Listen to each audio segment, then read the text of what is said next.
Well, good morning. I am down in Silverton, Oregon, and it is the last week of September, and it's officially turned to fall. We've gotten rain all week, and I didn't film yesterday, the first day on this job. Got a lot done, but there's a lot of these just dead fir trees, and they're a big fire hazard, and they're not doing any good, just making a mess. So we're cleaning those up.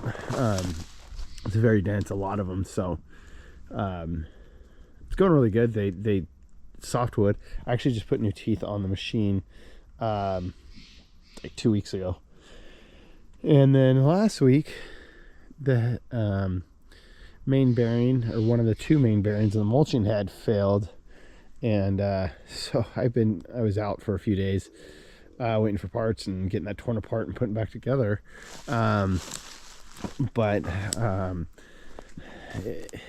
Anyways, back at it, and like I said, taking down a lot of these. They're pretty decent sized trees, and some of them, not these here, I mean maybe that one even, I don't know if you can tell at the base. Some of those over there that still have the brown needles on them are a little bit big to actually cut down with the mulching head.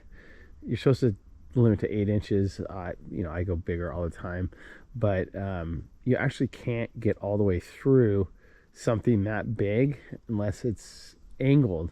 But the roots are just rotten or something, and they're all just pushing over. So the bigger ones pushing over, then chipping up. So anyways, making this look more like over here where I've already been working.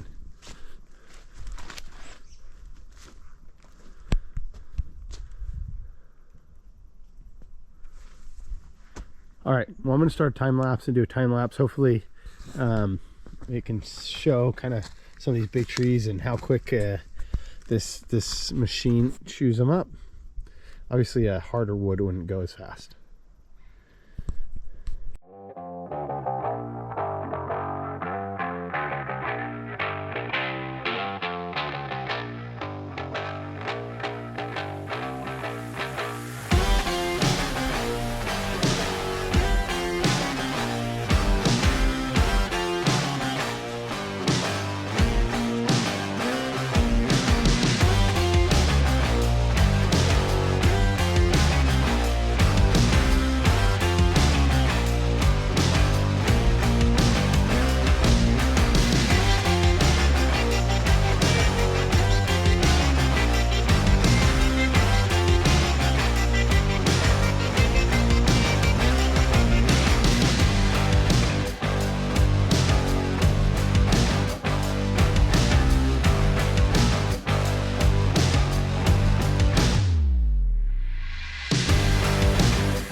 As you can see from a lot of these trees I've been pushing over, they're breaking into 2 or 3 pieces before they even hit the ground, or some hit the ground and break up, and just shows how bad the root rot has impacted these trees.